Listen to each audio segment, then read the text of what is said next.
Welcome everyone to episode 2 of Pull This. This person right here beside me, to my right, Alice Quinn of Quintessential Comics, of the famous Google Plus book club. Am I right? Oh yeah. Apparently, actually, breaking news, they're slowly going to phase out Google Plus. What? So from now on, we're actually doing it through YouTube live events, because that way we can have a chat box on the side. Hey. Super cool new thing is happening on the book club of Quintessential Comics. To my left is the awesome Ricky Lima, workhorse at Stadium Comics, as well as fantastic writer of such titles as Deep Sea, Black Hole Hunters Club, as well as a contributor to anthologies like Monstrosity. Exactly. Monstrosity 2 just came out, didn't it? Yeah, it's been out for like, I guess a couple of months, but just started getting to stores and to like people's houses. So, nice. I'll have to pick mine up. Those Kickstarter campaigns take a while to ship out. No, these things take time. Right? It's crazy. It's crazy. Now, this show, we're in our second episode here, so it's fairly new. Alice Quinn of Quintessential Comics, what is a pull list, and why should people use it? Well, for those of us who love our comics, who never want to miss an issue, we go to our favorite comic book shops, and we say, hey, will you pull this for me? Whoa, pull this. Yeah, nice. Just pull this off the shelves, just square it away in a box, and then when I have time to come to the store, I will pick up this and all of my subscriptions. So basically a pull list is a subscription system with your comic book shop. It is a sort of like a verbal contract. They pull the books, you buy them. A lot of people who come into the store, they're like, do you have this issue? And I'm like, we're sold out. I laugh in their face because they don't have a subscription here. And that's why they're missing that issue. So if you subscribe to it, you get it. If you don't, you're going to have to run around and pay hundreds of dollars on eBay for it. Yep. The way comics work is that they are pre-ordered 2 months in advance, and that way the comic publishers know how much to print. Exactly. So when they're gone, they're gone. Sometimes there'll be a second printing, but for collectors, they're not worth it because they're not nearly worth as much coin. But yeah, if you call your shop a couple weeks before, usually if they have it ordered, they'll pull it for you. And sometimes you get benefits just for subscribing. Yeah. You get discounts or like handshakes, stuff like that. Right? High fives. Now, so on to the comics. These are books coming out this May. 2015. 2015, which special month, our birthdays. Yeah. I am the 7th and you are 17th. Whoa, 10 days apart. Wow. That's crazy. I mean, you think our parents planned it that way? Oh yeah. For sure. Alright, we're talking about Harrow Country #1. That's coming out from Dark Horse? That's coming out from Dark Horse on May 13th. From Colin Bunn and Tyler Crook. Emmy always knew that the deep, dark woods surrounding her home crawled with ghosts, goblins, and zombies, but on the eve of her 18th birthday, she learns that she's connected to these creatures and to the land itself in a way she never imagined. Don't miss the first issue of this southern gothic fairy tale from the creator of the smash hit The Six Gun, beautifully and hauntedly realized by BPRD's Tyler Crook. Well, that's a hard word to say. Hauntingly. Haunted. Hauntingly? Wasn't as hard saying it as was reading it. No, that sounds really cool. Yeah. I really like the art style from BPRD. Right. And I'm a big fan of just supernatural, sort of eerie stuff that, you know, sort of comes from a real world perspective, but that's got a touch of like the other. Yeah. Are you a fan of Colin Bunn? He does a lot of cool stuff. Magneto he's been doing. What's that other book? That Empty Man. That was an IDW book, I think. Colin Bunn's wicked. He does Lobo now. Oh, nice. It gets kind of weak when they have to tie it into Axis, but that's nobody's fault. Really. Let me tell you about universe-spanning events and how they ruin everything. From Dark Horse, we got another book coming up called Fight Club 2. Now, for all you fans out there who love Fight Club, the movie, this is coming at you straight from Chuck Palahniuk, the writer of Fight Club, the book. It's coming in May 27th. So that's near the end of the month, but, you know, something still to look forward to. The artists are Cameron Stewart and it's David Mack. Some imaginary friends never go away. 10 years after starting Project Mayhem, he lives a mundane life. A kid, a wife, pills to keep the destiny at bay. But it won't last long. The wife has seen to that. The time has come. Ellipses. Whoa, the time has come for ellipses? Oh my god. That's a very short... Yeah. But I mean, Chuck Palahniuk, so... Chuck Palahniuk sells it, right? Right. So I'm pretty excited for this. You've seen the first movie, right? Yes. Or the only movie, I guess. Yes, the only movie, and I guess that's sort of what you need to see. This is also a great opportunity to rewatch Fight Club, so... There you go, can't go wrong. Fight Club is the best. So the book takes place right after the movie, 10 years right after, to be correct. You know, right after, like 10 years right after. Yeah, exactly. Are you a big fan of Cameron Stewart? Have you been reading Batgirl? I am a big fan of Cameron Stewart. I liked a bunch of his like webcomic sort of independent stuff before he gained that notoriety from that indie stuff in order to get into DC, and so Batgirl right now is just killing it. Especially that new redesign. It also looks like it'll be one of those collector's items. We also have, from DC Comics, Convergence continues. If you like the thrilling, heart-stopping, non-stop, unbelievable, insane action of Convergence, you've got another month of it. There's an elephant in the room here, Alice. How do you feel about Convergence right now?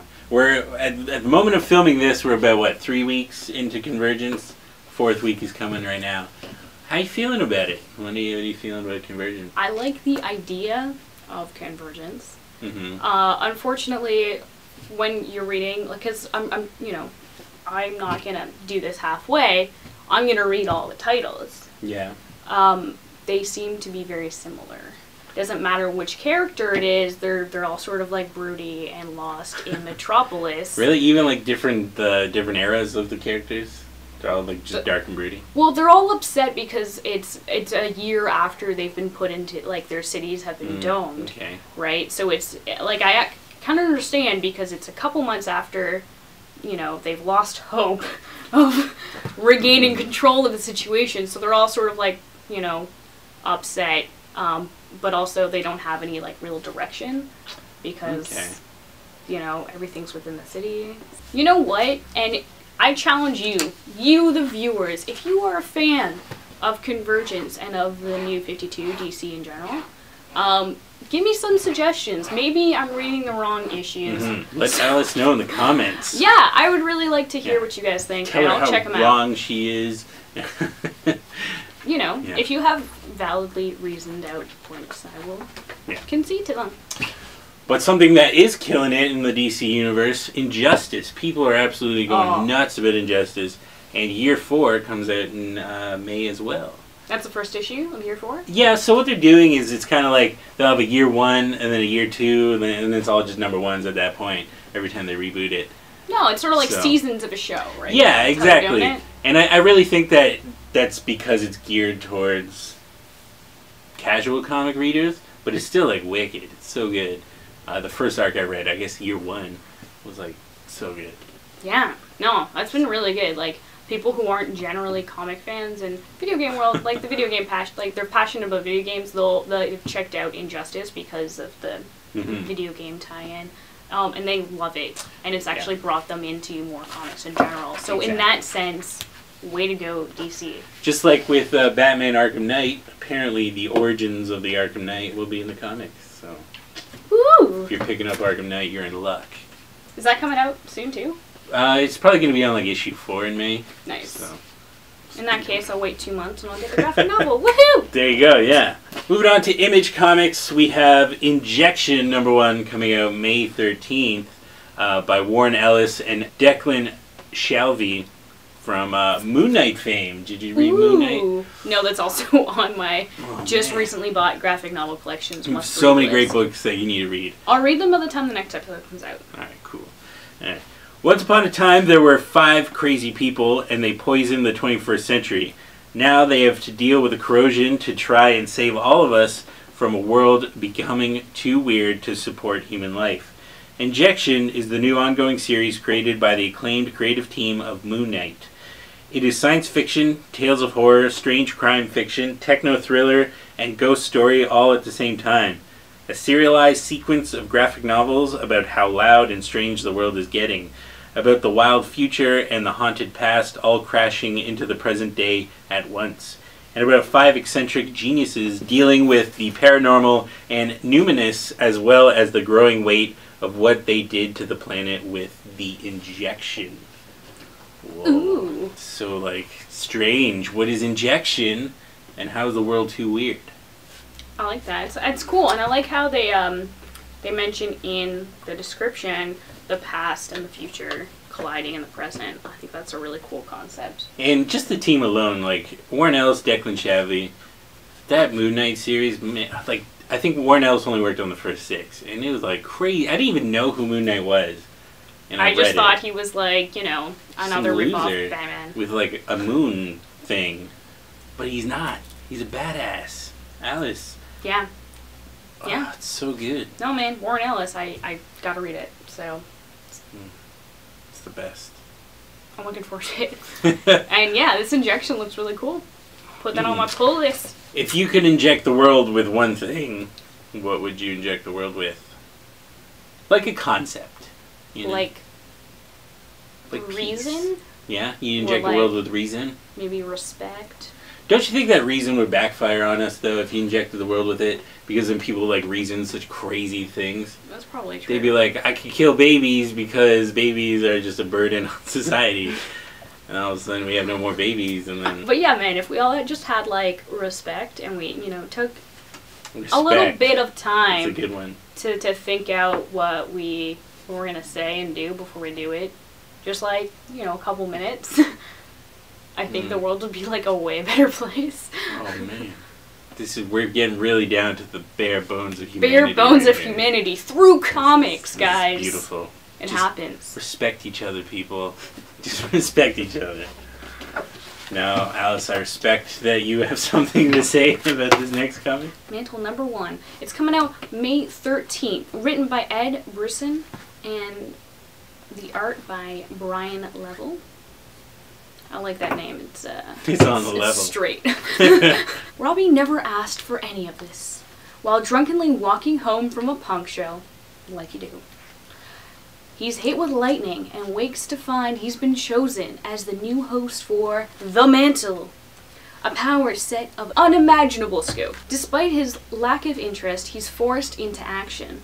The Plague, a being who has spent 50 years killing every previous host of The Mantle, is already coming for him. Oh, snap. Oh, man. That sounds cool. My question is if the Plague spends 50 years killing all the hosts of The Mantle, is the Plague also sort of like a, kill my pun, a mantle for this being? And does the power get switched from person to person when they die?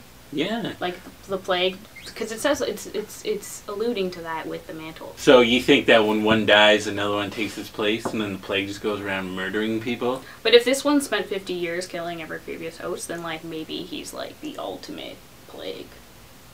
Or maybe it's a theoretical plague, and like the people who are the Mantle are susceptible to like this disease, and then this. There you go. Oh, You'll have to read the comic to find out. Now, okay, I've always been kind of skeptical of non-Marvel DC superheroes. How do you feel about non-Marvel DC superheroes? Are you for them or against them? I don't know. It can be done, but it is tough. And even with Marvel DC superheroes, you have to, I mean, if you go back to the Golden Age, when all, like, the super cool stuff that we read now is created, there were, like, hundreds, like, 100 times more superheroes that were invented that didn't catch on and that didn't last. You know, like, maybe a tenth is what has survived and what we currently read. Well, Image back in the 90s, they had like a whole resurgence of superheroes like Spawn and the Max and profit when he first came out. So, I mean, this almost feels like Ed Brisson's trying to go back to the glory days of Image. Or the first glory days, because they're doing pretty good right now. Yeah. No. I think, no, it's a good point, because, like, I really like Spawn. When I first came to comics, that was, like, one of the things I was like, yes, Spawn, so cool. Yeah. So dark. Look at all those, like, drapery lines. Did you have, like, a lot of black hair back then? I did. Oh, yes. Goth, emo, Alice, Quinn. Oh, Can we get pictures of that? Can we put those up? No. Come on. I'm sure you can find them on my Facebook page. If you look hard enough. I dyed my hair when I was like 14. I dyed it black, and then I like couldn't get rid of it. It was awful. Sucking. Alright, coming up next, also coming out May 13th, which is apparently the biggest day in comics ever, because everything's coming out that day. Like, yeah, Harrow Country's coming out that day, Injection, Mantle, Mythic. Crazy. So basically, May 13th. If you're going grocery shopping on the 17th, you're not going to be able to get much. She's screwed. So. But that's okay, because you can eat your comics. They're edible. They're made with fiber and paper. Alright, so Mythic #1, published by Image, written by Phil Hester, drawn by John McCrea. Special introductory price of $1.99. Science is a lie, an opiate for the masses. The truth is, magic makes the world go round, and when magic breaks, Mythic fixes it. Apache shaman Watterson, Greek immortal Cassandra, and cell phone salesman Nate Jayadharma are the crack field team assigned with keeping the gears of the supernatural world turning, and more importantly, keeping you from ever knowing about it. Join Eisner nominee Phil Hester and Eisner winner John McCrea on their latest expedition to the dark heart of weird comics. Ooh. Ooh. So, who do you think is the biggest magic user in our world? Kanye West? Yeah, I think. It's gotta be, man. Kanye West, Jay-Z, biggest magic users. Depends on like what kind of magic we're talking about. But I gotta say, if magic exists in this world in the sense that I believe in, I think I believe in, then Kim Kardashian is a succubus who is seduce the masses into loving her. Wait, like for real? Like, yeah? Like I don't actually truly believe in that. No. But yeah, no, that's pretty cool. Okay. I don't know. But I really like this idea of like, oh, science is a lie, magic is real. Like I think that's really funny. Yeah. And I think the team that they've established is pretty hilarious. You got this Apache shaman, Greek immortal, and a cell phone salesman named Nate. So, how does he factor into it? I have no idea. He's got the charisma and charm, you know? That's true. So May 13th, check out Mystic, as well as the Mantle and Injection. We got more comics coming out this month. From Boom Studios, Arcadia, #1, May 6th. Not May 13th, May 6th. What? Written by Alex Pack-Nidell, art by Eric Scott Pfeiffer and Matt Taylor. What it is! Well, way to introduce it. What it is, homie. I just love, like, people are like, oh, you shouldn't read straight copy, but it's so much more funny when we hilarious. do. I love it. What it is, when 99% of humankind is wiped out by a pandemic, 4 billion people are saved by being digitized at the brink of death and uploaded into Arcadia, a utopian simulation in the cloud. But when Arcadia begins to rapidly deplete the energy resources upon which the handful of survivals in the real world, aka the meat, depends, how long will the meat be able and willing to help? Featuring the first 5 connecting covers by Matt Taylor. That sounds cool. Yeah, what the meat? Meat. Can we just call ourselves the meat, like like regular, like without even this context of Arcadia? Can we just be the meat? Like I'd rather be the meat than a human. You know. Maybe. Yeah, it's great. Objectify me, I love it. I'd be the meat. Hear that? Ricky wants to be objectified. I don't, but it's gonna happen anyway. Fact of life. So, what do you think of this concept? I mean, as we go forward with the digital world, this is becoming more and more a reality. So, would you ever digitize yourself into Arcadia? I don't know. Personally, you're just about to die, and you can live forever in Arcadia. Personally, I would say no. Because, I don't know. I feel like I'm going to do as much as I can, like, and achieve as much as possible in my life. And then, you know, that's it. I don't want to, like, live on the internet as, like, a digital person and just, like, scroll through Tumblr forever. But like, what if it was exactly like Earth? It was just digital. But that doesn't make sense to me. Like, sorry, I'm too realistic. Yeah, that's okay. And the other thing I would worry about is with digital stuff, as you know, there's the true. Possibility of hacking, there's the possibility of servers crashing, of data being corrupted. Well, yeah, I mean, the Arcadia is stealing resources from the meat, so, I mean, there's probably going to shut it down.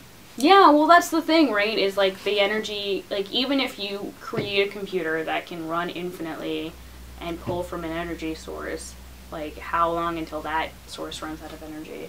And, like, what if, like, there's some sort of earthly natural disaster, like, you know, an earthquake, and it just sort of, like, tilts everything just a little bit, and they need a person to come in and, like, fix the wires, just, like, just jiggle it.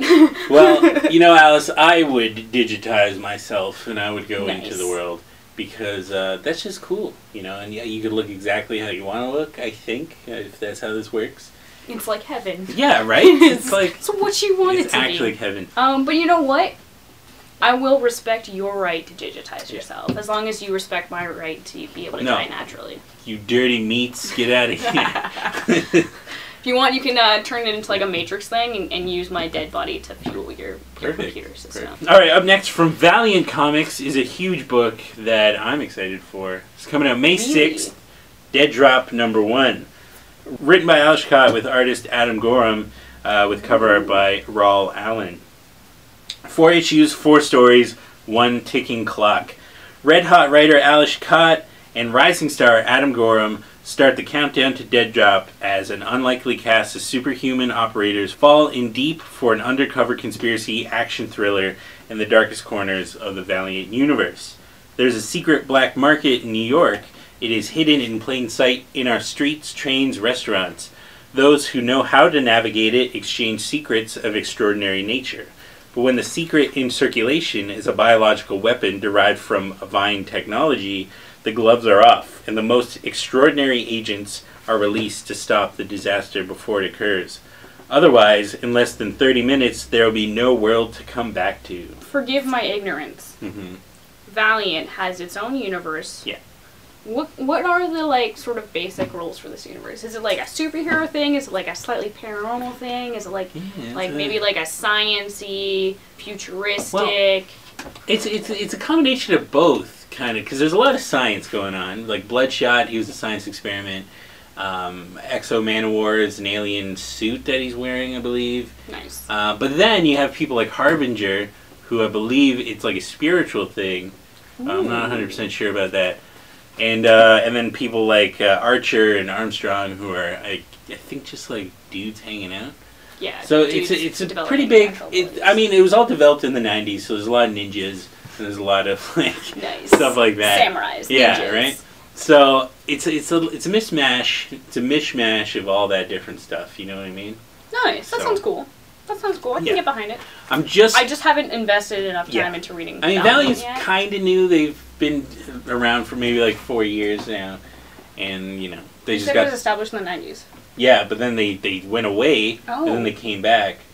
Yeah, cool. Like 4 years ago or something. Neat. So. And you know they got Adam Gorham drawing it, so. Let's talk about Adam Gorham for a second. Coolest guy in the world. Oh my god, so Friend nice. to everyone. Friend to everybody, and his stuff is really good. So good. And he works really hard. You know, there's some people, and when you meet them, you can tell that every pen stroke is out of passion and love and like dedication. I could go on and on about how awesome Adam Gorham is, but it's one of those things that translates into the work. You can feel it when you read it. The love. The best. The passion. And I mean, him drawing all this, it's got to be good, right? I've seen a couple of preview pages they've put out, and it just like blows my mind. Nice. Yo, put that on my pull list. Done. So it brings us to Marvel Comics. Something cool coming out from Marvel Comics in May. On the 20th, A-Force #1, written by C. Willow Wilson, art by George Molina, and cover art by Jim Chang. Marvel's mightiest women finally get their own explosive series. In a secluded corner of the battle world, an island nation is fiercely protected by a team of Avengers, the likes of which has only ever been glimpsed before. Fighting to protect the small sliver of their world that is left, the amazing A-Force stands shoulder to shoulder, ready to take on the Horde. Sounds awesome. Pretty much female Avengers. Yeah, I'm excited because She-Hulk's in it. Yes, She-Hulk! I'm a huge She-Hulk fan, as in, I haven't read all the previous stuff, but I really liked the series that came out last year. Oh, yeah. It was so good, and it was one of the series I bought in issues because I was like, I love this so much, and I want it to succeed, but still, it didn't really take. Yeah, it was like probably my favorite Marvel Now title at that point. Oh, so good. And you know what? Even though it's non-continuing, She-Hulk is going to continue in this one, so if you want to check that out, you can go back and read those graphic novels. And hey, we can all read it on May 20th with A-Force. I think it's going to be awesome because there's a bunch of Avengers teams, and this one's not called Avengers, which is nice. It's A-Force rather than Secret Avengers or Avengers World. Yeah, and C. Willow Wilson's just killing it with the books. Does Miss Marvel. Have you been reading Miss Marvel? Love it. Love it. Basically, the greatest book after She-Hulk comes Miss Marvel. So you should be reading that as well. Alright, but the big event at Marvel, Secret Wars. Oh, snap! Yeah, Marvel knows it's going to be a hit. Look at this copy. It's like 3 words, basically. It's all in cap locks. You have to. It's in capitals, so you have to really give her on this one. Okay, Secret Wars #1. Written by Jonathan Hickman, art by Asad Ribic, and covers by Alex Ross. Like, that's just a powerhouse team right there. That's your your Comics Avengers team, right? The final incursion is happening! The Marvel Universe is colliding with the Ultimate Universe! Neither will survive! That's me, not cap locks. Wow, that's pretty impressive. Sorry. I had to. You know what? I think it's going to be really cool. There's some cool tie-ins. They're bringing in some stuff that's sort of from our newer Marvel universe. Which ones are you looking forward to in the tie-in genre? Too many. I'm looking forward to too many. My wallet hates me because I'm picking up so many of these. I think I'm most excited for E is for Extinction. It's a continuing off of Grant Morrison's new X-Men run. Ooh. Oh, so good. And then they're also doing X-Men 92, which is the 90s X-Men for the show. Nice. Yeah, so that should be. And then there's Marvel, was it 1960 or 1862 or something? Where they're like cowboys. Nice. Secret Wars 2099. Of course, from the Spider-Man Future Universe of 2099. They're bringing back Old Man Logan. Old Man Logan. So much. They got Spider-Verse, which Spider-Verse, anything with Spider-Verse on it, I'll buy. Yeah. Like, just take my money. Infinity Gauntlet. That's true. It's like your classic best hits, all rolled into if you scroll down, wide event. Yeah, if you scroll down, you could find a whole list of all the books we talked about, including some Secret Wars titles that we're not mentioning. So, yes. Well, we've come to the end of our May segment of Pull This. Alice, are you excited for May? I am excited for May. Can I tell you that not only are there amazing comics coming out from Marvel, DC, Dark Horse, Image, Valiant, and Boom, but it's also a really good month for indie comics. I'm just in time for TCAF, which is our local Toronto Comic Arts Festival. I just want to give a quick shout out to the Toronto Comics Anthology Volume 2, which was successfully kickstarted and shows a lot of really amazing local talent. Pretty impressive. They've raised like over 1,000% of their budget. That's awesome. And There's going to be more Pitiful Human Lizard, new issue coming out. Human Lizard. Deep Sea will be there. I will have a table of TCAF. You know what? May is a great month for comics all around. I'm looking forward to some really good stuff. Alright, that's it for the month of May. Alice, high five. We did it. And we'll see you guys next month. Let us know what comics you are pulling and what you thought of our picks. In the bottom. Yeah, love to talk to you.